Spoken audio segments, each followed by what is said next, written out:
Queria convidar você a abrir a sua Bíblia na carta de Paulo aos Filipenses, no capítulo 3, por favor. Você pode deixar aberto, a gente vai ler ali no capítulo 3, versículos 12, 13 e 14. Isso, Filipenses 3, 12, 13 e 14. E tudo que a gente vai estudar e falar essa manhã está na carta de Paulo aos Filipenses. A carta de Paulo foi escrita ali por volta do ano 60. Paulo está em Roma, Paulo está preso em Roma. E ele lembra dessa igreja que começou através do evangelismo de uma mulher que tem o mesmo nome da minha mãe, Lídia, vendedora de púrpura. A Bíblia fala que o Senhor lhe abriu o entendimento para compreender o que Paulo falava, e o coração dela fica cheio, e ali começa uma igreja forte, a igreja de Filipos. Paulo, agora preso, escreve uma das cartas mais alegres. Essa é uma carta de alegria. Eu queria convidar você a experimentar a alegria nessa manhã, no que Deus nos fala na carta de Paulo aos Filipenses. Amém?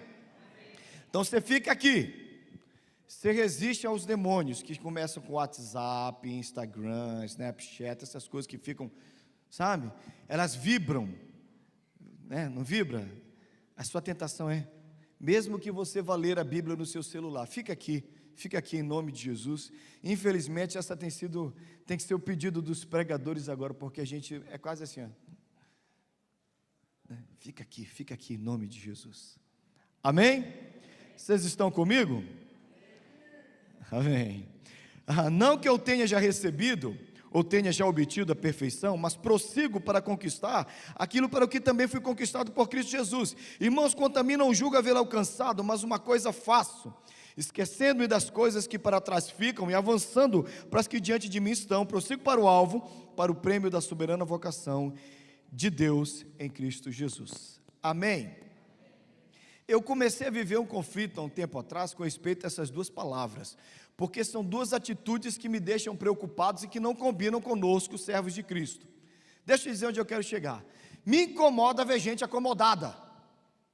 Me incomoda ver gente que aceita a vida do jeito que é. Irmão, se o ser humano aceitasse a acomodação, ninguém tinha saído de onde ninguém tinha subido em uma montanha, os oceanos não teriam sido desbravados, o espaço não teria sido atingido, o homem não teria pisado na lua, nada disso teria acontecido, por causa desse espírito irrequieto, como dizia minha avó, por causa dessa habilidade de querer mais, nós fomos adiante. Então ser acomodado é justamente contra tudo aquilo que nós somos como humanidade, correto? Por outro lado, viver insatisfeito é até um pecado. As duas palavrinhas estão lá na tela, está escuro, mas eu queria que você tentasse entender meu conflito. Eu não quero ser um sujeito acomodado. Por outro lado, eu não posso viver insatisfeito, porque tem gente que não aceita o que tem. Sabe que isso é nosso, irmãos. Experimenta dar picolés diferentes para 3 crianças. Pega um picolé de coco, dá para uma, de abacaxi dá para a segunda, e dá um de, sei lá, de tutti-frutti para a terceira. Aqui recebe, olha para o lado, eu queria aquele.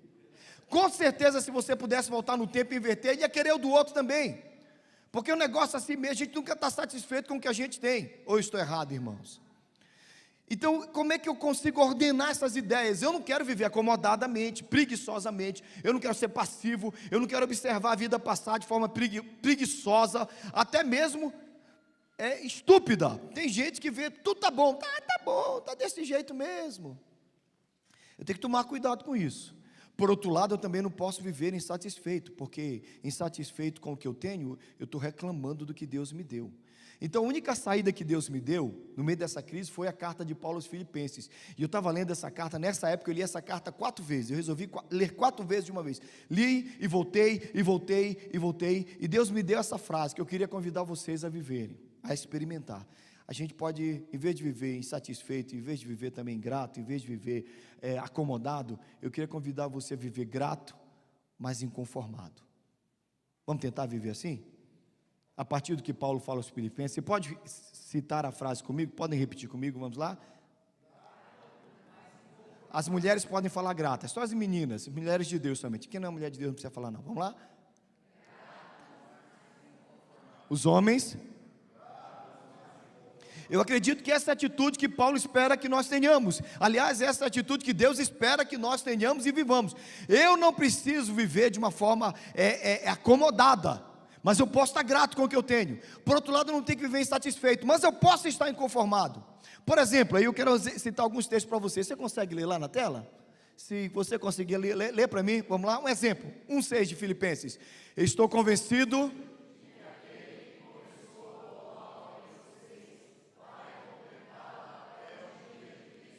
Eu estou grato pelo início da obra, mas eu estou inconformado até que ela seja concluída. Concorda? Deixa eu ver se ela entra lá. Vai entrar. Eu estou grato, Deus me deu a obra, Deus começou uma boa obra na minha vida, mas eu só vou ficar satisfeito quando ela estiver concluída. Então eu estou inconformado, eu aguardo que essa obra seja concluída. Você é uma obra inacabada, irmão, e glória a Deus por isso. Amém. Quando começa obras, acho que vocês já viveram obras, aliás, vocês estão vivendo em obras, igreja está sempre em obra, o negócio que não para são as obras na igreja, não é verdade? Mas sabe o que anima o nosso coração? Nós compramos um prédio, e agora nós vamos mexer na fachada do prédio. Irmãos, a igreja está com uma faixa, há 4 anos, desde 2018, nós estamos em 2022, é uma faixa, gente, uma faixa. Está no centro da cidade, o prefeito dos Estados Unidos, o povo é chato, o prefeito da cidade já fala assim, e aí, não vai tirar aquela faixa não? Não vai fazer uma fachada decente? Quando é que a igreja de vocês vai deixar de ter cara de supermercado e virar igreja? Porque era um supermercado, agora é uma igreja.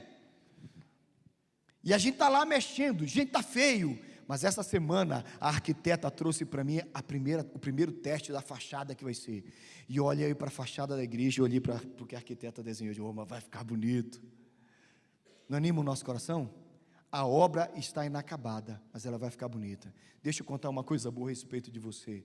Você é uma obra inacabada.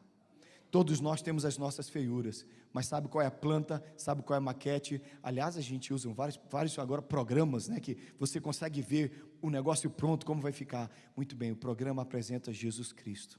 Deus olha para você e diz, é imperfeito, mas vai ficar igual Jesus, porque a Bíblia diz que Deus só vai sossegar quando Ele nos fizer a semelhança do seu Filho, o nosso irmão mais velho. Irmão, se é um negócio feio, se é complicado, eu também, mas a gente vai ficar que nem Jesus.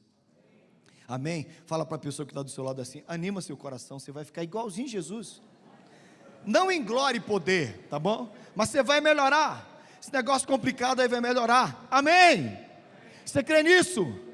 Eu sou uma obra inacabada, eu estou bem certo que aquele que começou a boa obra, ele vai até o final.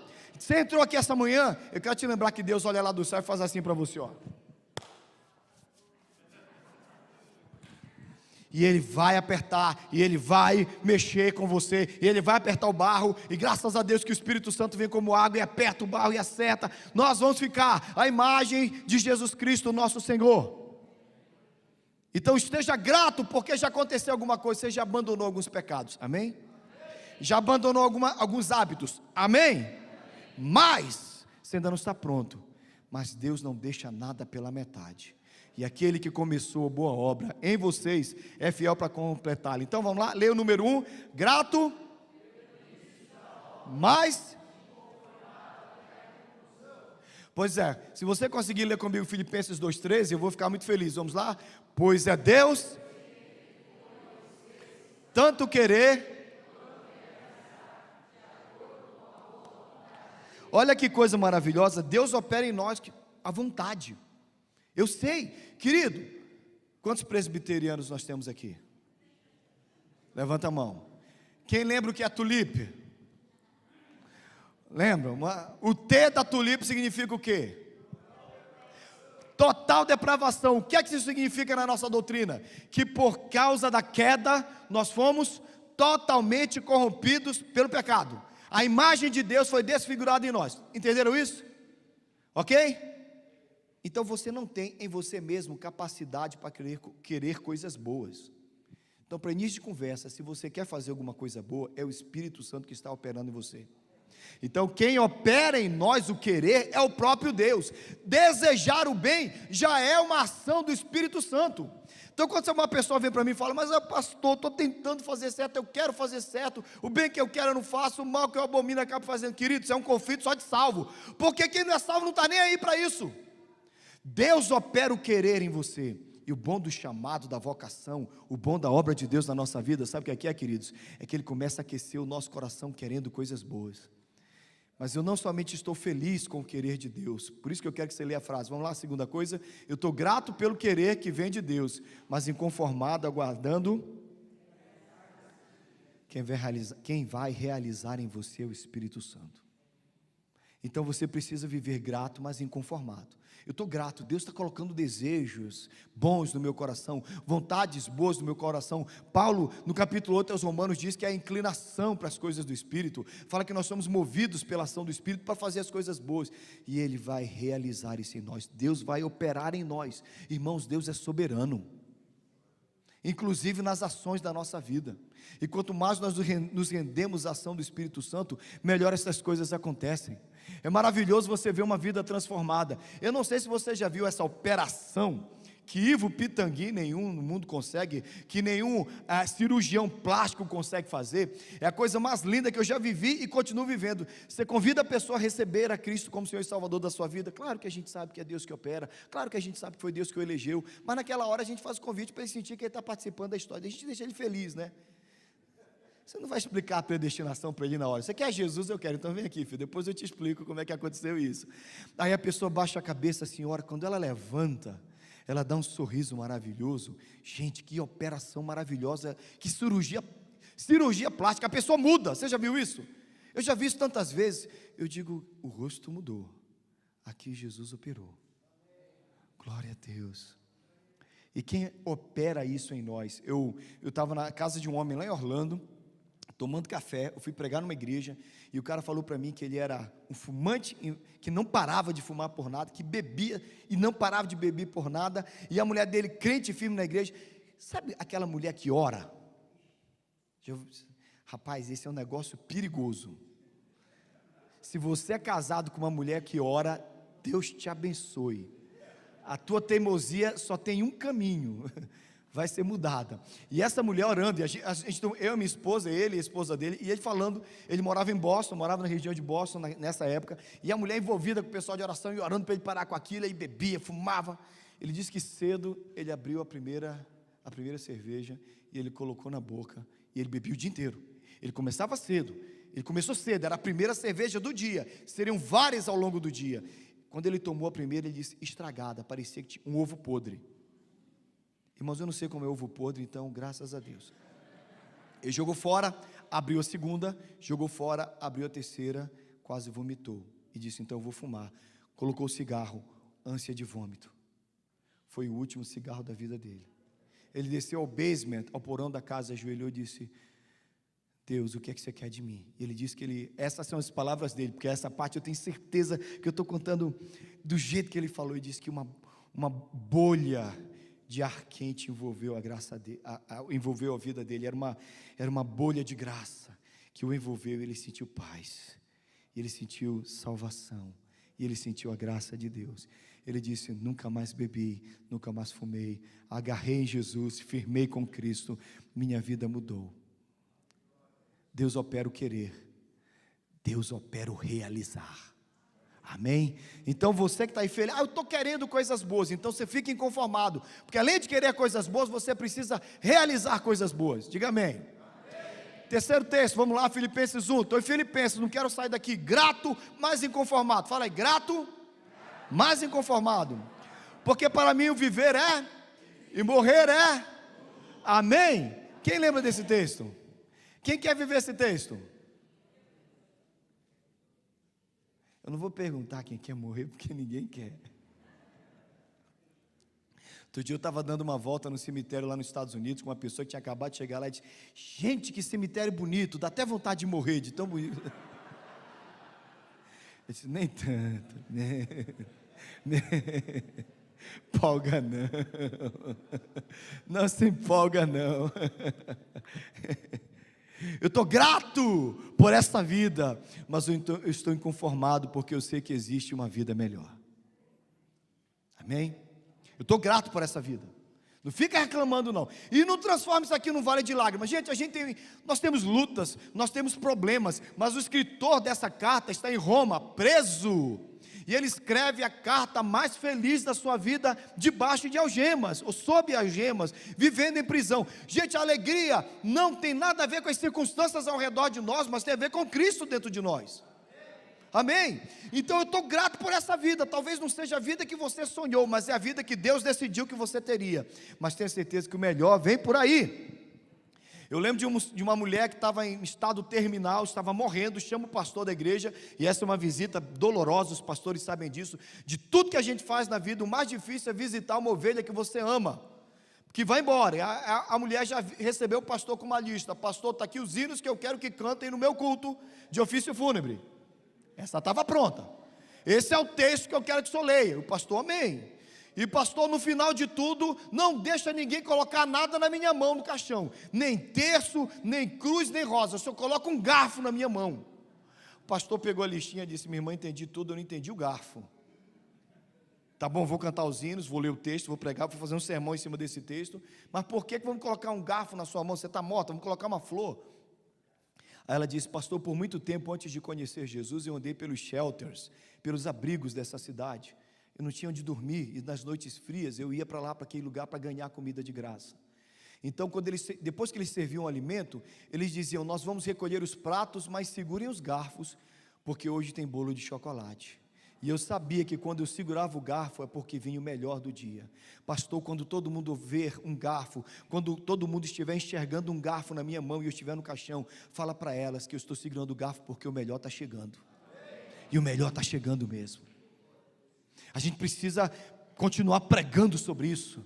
Nós precisamos continuar lembrando a igreja que aqui está muito bom, mas lá está muito melhor. E que nós aguardamos novos céus e nova terra, onde superabundam a justiça, onde a glória de Deus, onde o sol já não existirá, onde o Senhor vai ser a nossa luz. Irmãos, aqui está bom, mas tem algo muito melhor nos esperando. A porcaria do evangelho da prosperidade, me perdoa usar essa expressão, mas essa é a verdade. O evangelho da prosperidade fez os crentes amarem esse mundo. E nós não estamos aqui por causa desse mundo, a gente está aqui, muito obrigado, Jesus, por tudo que nós temos, mas aqui não é o nosso lugar. Os nossos pais na fé viveram assim, os nossos pais na fé viveram dessa forma. Aqui está bom, mas algo melhor nos aguarda lá. Amém? Leia o texto lá: grato.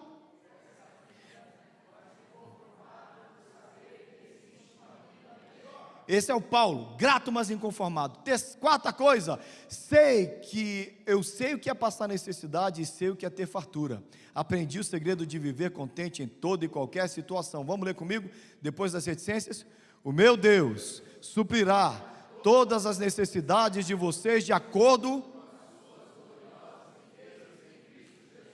Amém? Esse é o problema de citar tudo posso naquele que me fortalece. Não adianta citar tudo posso naquele que me fortalece sem ler o texto completo. Paulo está dizendo: eu aprendi a passar necessidade, aprendi a ter aperto. Irmãos, eu sei que você está muito feliz com o suprimento que Deus tem te dado agora. E Paulo está dizendo: eu estou grato pelo suprimento do passado, mas eu estou inconformado aguardando as bênçãos do futuro. Deus tem suprido a sua casa? Seja grato. Tem alimento na panela? Está dando para pagar as contas? Tem saúde? Esteja grato. Esteja grata. Mas isso também não deve fazer de você uma pessoa conformada. Você pode dizer: eu sei que tem coisa melhor me aguardando ali na frente. Então, esse é o equilíbrio que Paulo está convidando a gente a viver. Muito obrigado, Senhor. Porque senão a gente tem aquele carro, parece que eu estou pregando o evangelho da passividade. Eu tenho esse carro, vou ter esse carro. Teve um sujeito lá eu fui pastor em Mogi Guaçu, foi a minha primeira igreja, aqui no interior de São Paulo. E uma das histórias proverbiais da cidade entre os crentes é de um sujeito que estava passando pelo outro e disse: onde você está indo, cara? Ele disse: estou indo ali comprar um carro. Legal, que carro você quer? Ele disse: qualquer porcaria serve, estou com pouco dinheiro mesmo. E ele comprou um carro, e o carro vivia quebrado. E o irmão foi lá e o confrontou e disse: você disse, nada de profetizar não, viu, irmão? Não é sobre isso não, mas ele já saiu na expectativa de o que vier, tá bom, o que apareceu, tá jóia. Não é assim que a gente vive essa vida passiva, conformado? Então, irmão, seja feliz pelo que você tem, mas acredite que Deus tem sempre algo melhor.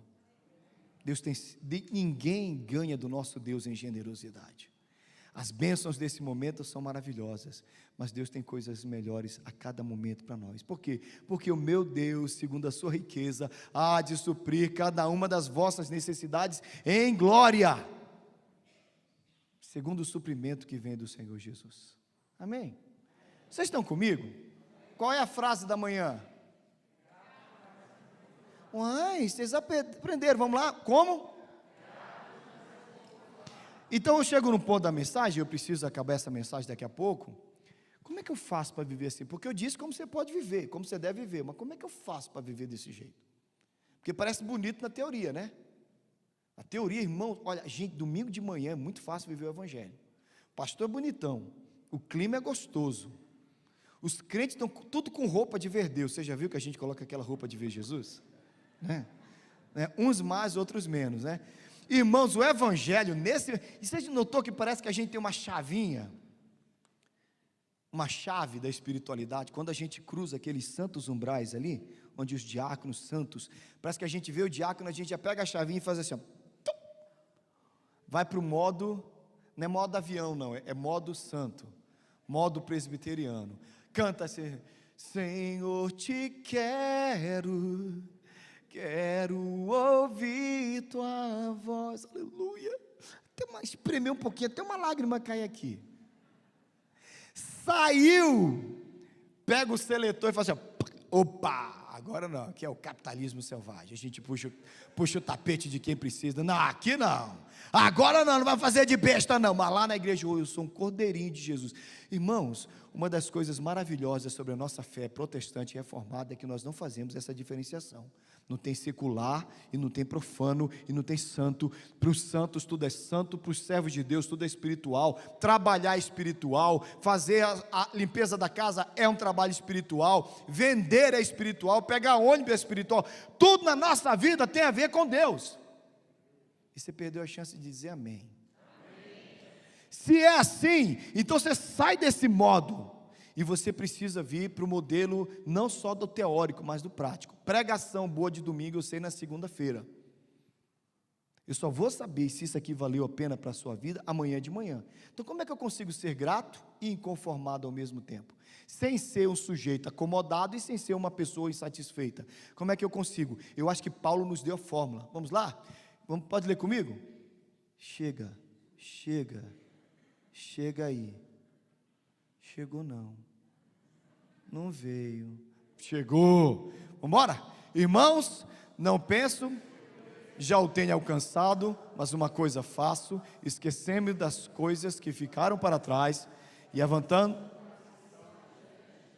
prossigo para o alvo, a fim de ganhar o prêmio. Nesse eu estou usando de propósito a NVI, a gente fica se debatendo, né? A gente fica lendo revista atualizada, quando vem a NVI a gente sofre um pouquinho. Eu quero sugerir que a gente siga a fórmula de Paulo, para viver grato e inconformado. Fala para a pessoa que está do seu lado, siga a fórmula de Paulo, fala para ela. Siga a fórmula de Paulo. Está fácil? É só para você acordar, fala que você não tomou um café bom. Primeira coisa que ele fala, simples, a gente fala, esquecendo-me. Irmãos, a nossa relação com o passado é uma relação perigosa. Pastor Jeremias, que a gente gosta tanto, diz, o passado não é um lugar para se viver. O passado é um lugar para que você eventualmente visite, tenha as suas experiências, aprenda o que você precisa aprender e sai de lá. Passado não é lugar de morar. Essa frase, no meu tempo, não funciona com a gente, irmãos. Você morreu quando? Não é uma frase terrível. No meu tempo. Irmãos, o meu tempo é maio de 2022, eu estou aqui. E se você não é um fantasma, e eu espero que você não seja, porque senão a gente vai ter que aprender em nome de Jesus. Se você não é um fantasma, esse é o seu tempo. Estão comigo? Então, como é que a gente lida? Paulo está dizendo, eu vou me esquecer das coisas que ficaram para trás. 3 frases que eu quero dar para vocês, deixa eu ver se ela entra ali. 3 palavras, repete aí comigo. Aprendi, superei, deixei. Fale para fora. Para lidar com o passado, você tem que usar essas 3 coisas. Vamos lá, terceira vez. O meu medo não é envelhecer. Sempre falei isso, falo isso para todo mundo. Irmãos, eu não tenho medo de envelhecer, eu tenho 51 anos. Eu tenho medo de ficar mais velho ainda do que eu já estou e não ficar sábio. Porque tem gente que os anos passam E a teimosia aumenta, e fica mais cabeça dura, não aprendeu nada com a vida. Querido, aprenda com o que aconteceu. Lembre-se do povo de Israel que ficou dando voltas no deserto. Eles têm um problema em Cades Barneia. Ali os espias inflamam o coração do povo, e eles ficam dando voltas ao redor do Monte Sinai. E você acha que cada vez que eles passavam em Cades Barneia, eles lembravam do quê? Foi aqui que tudo deu errado, foi aqui que a gente se perdeu, foi aqui que a gente errou. Gente, vamos aprender com as nossas falhas. Aprenda, errou, aprenda, não faz de novo. E se você não entendeu isso, vai jogar videogame, que uma coisa que videogame te ensina é isso. Você volta na mesma fase, você só passa de fase quando você aprende onde você errou. Cadê os gamers aí? Estou errado? É ou não é? Você volta lá, pelo menos isso o videogame ensina para você. Aprenda onde você errou, na próxima vez você acerta naquele ponto. Você chega lá e diz, aqui que eu caí, foi aqui que me bombardearam, é aqui que eu acerto. Querido, isso é um ensinamento simples, aprende, errou ali, faz diferente. É uma tolice fazer as coisas do mesmo jeito, sempre esperar que elas tenham resultados diferentes. Aprenda, e depois que você aprenda, supere. De todas as coisas que esses objetos me ensinam, isso aqui é um degrau. É que degrau não existe para eu viver, o degrau é para eu passar por ele. Então estou aqui, passei e eu superei. Ninguém mora em degrau, ninguém fica no degrau, ninguém vive no degrau. É só para você superar, é um lugar para passagem. Deus às vezes nos faz passar por cada situação na nossa vida, irmãos, mas tudo isso vai construir algo muito melhor na sua vida. Eu estou com uma irmã muito querida, que eu amo muito, fazendo a quimioterapia no hospital. Ela foi com uma tosse muito grave para o hospital e descobriu leucemia. Uma serva de Deus. E hoje pela manhã, todo dia eu estou checando como ela está. Ela é esposa do meu presbítero, e eu mandei uma mensagem para ela: como você está, minha santa? Firme nas promessas? Ela está sem voz, e ela gravou um áudio para mim, cantando: firme, firme, firme na... Só que ela gravou assim: firme, firme. Foi o melhor som que eu ouvi essa manhã, pastor Mauri. Alguém fazendo químio no hospital, e eu converso com ela todos os dias, e todos os dias ela está feliz. Mas sabe qual é o segredo disso? É a fórmula de Paulo. Ela diz: pastor, eu vou superar. Eu estou aqui, mas eu não vou ficar nesse quarto de hospital.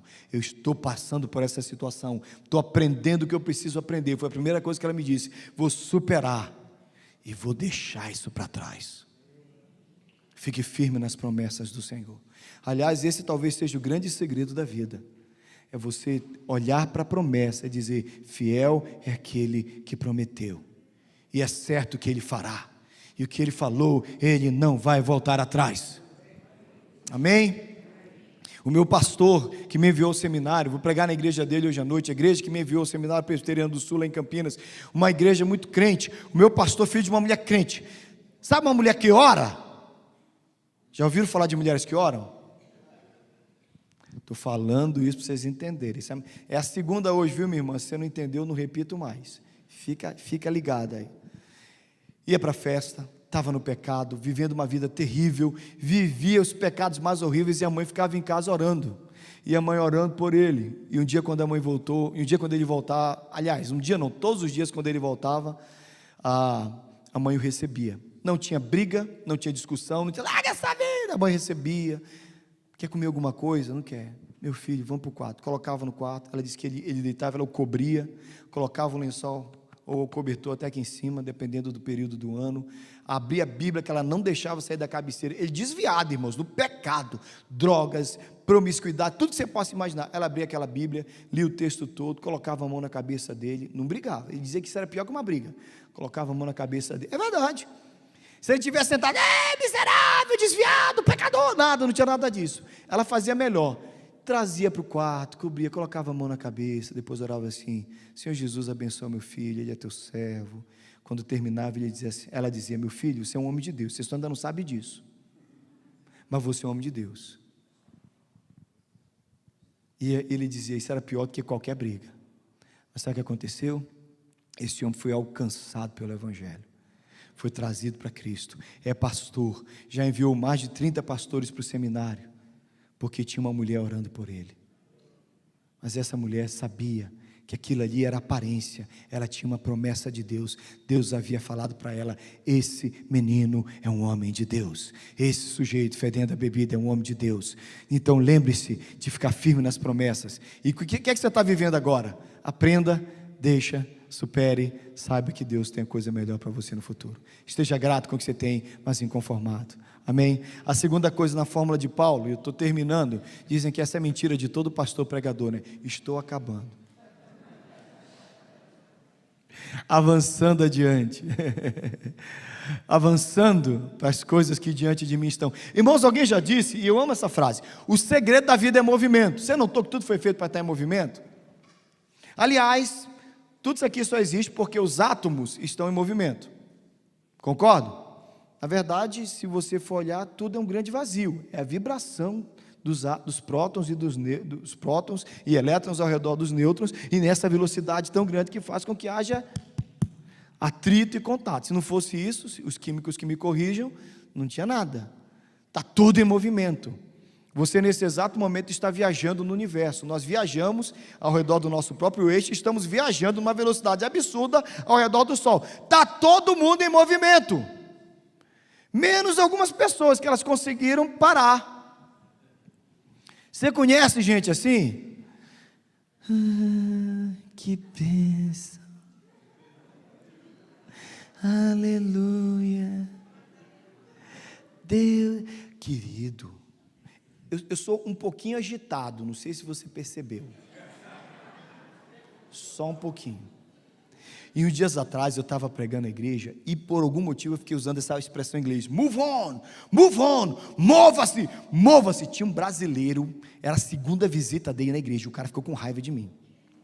2 semanas de depressão sem sair de casa. Aí ele chega na igreja e tem um chato de um pastor falando: mova-se, mova-se, sai, faz alguma coisa. Eu ainda citei um amigo meu que falou, ele fez uma adaptação daquela frase de Martin Luther King, né?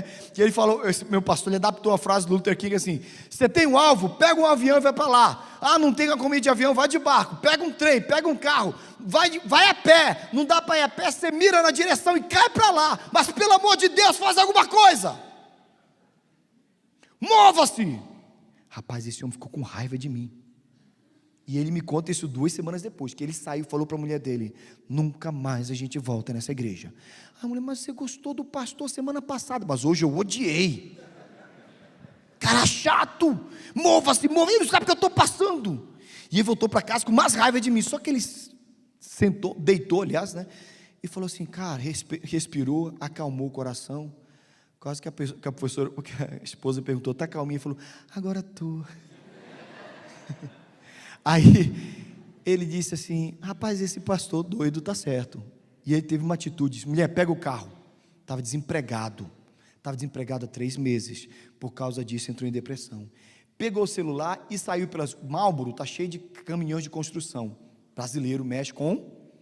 mulher mexe com limpeza de casa, um homem, no modo geral, né? E ele começou a tirar fotos dos caminhões de construção, porque tem o nome e o telefone. Ligou para o primeiro, era americano, e não sabia falar inglês, desligou. Ligou para o segundo, um brasileiro, mas não tinha vaga. Ligou para o terceiro, brasileiro, mas não tinha vaga. Ligou para o quarto. O quarto falou para ele assim: tenho vaga, pode vir aqui. Segunda-feira ele estava trabalhando. E agora a gente está na amizade. Ele está trabalhando na mesma empresa, está fora da depressão, está se movendo. Irmãos, o segredo da vida é movimento, porque até a água, quando fica parada, fede, dá bicho, dá dengue.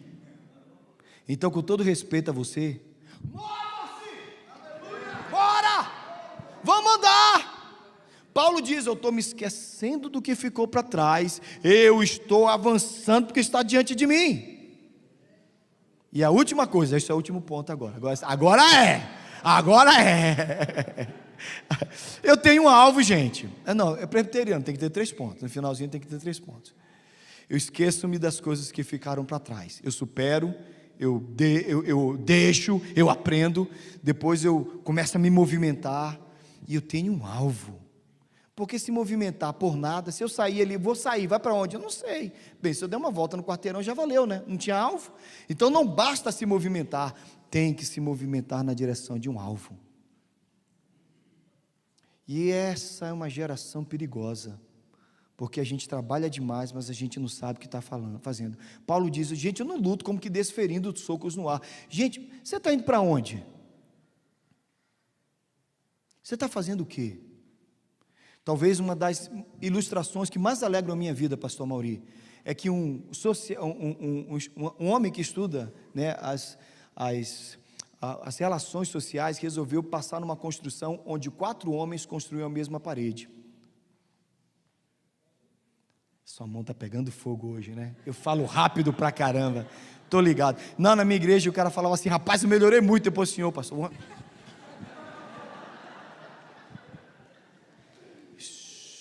Easy. Chegou no primeiro sujeito e perguntou para ele, o que você está fazendo? O primeiro sujeito respondeu, estou sentando tijolos, você não está vendo? Pegava a massa, ele andou um pouquinho, alguns metros, encontrou o segundo, o que é que você está fazendo? O cara falou, você não está vendo? Eu estou construindo um muro.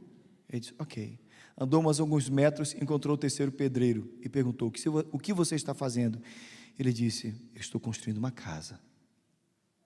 E finalmente ele andou até o 4º pedreiro e perguntou, o que você está fazendo?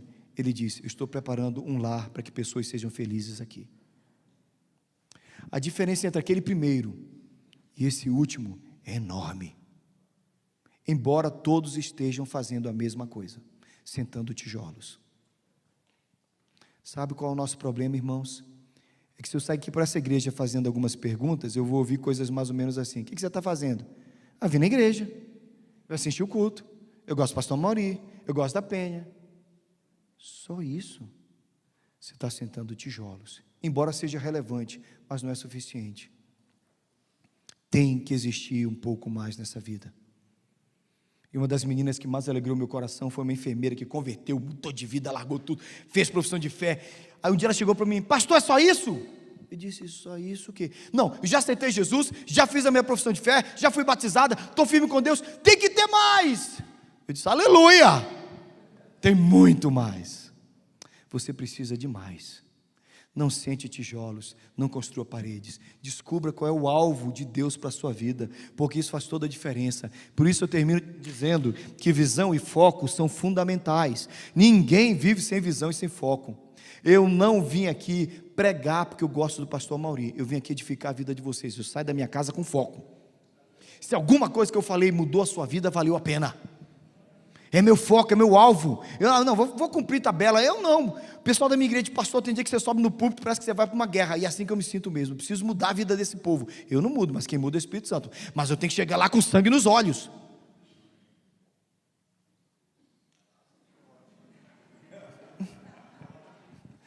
No máximo eu faço o sujeito em depressão arrumar um trabalho. Serviu para alguma coisa.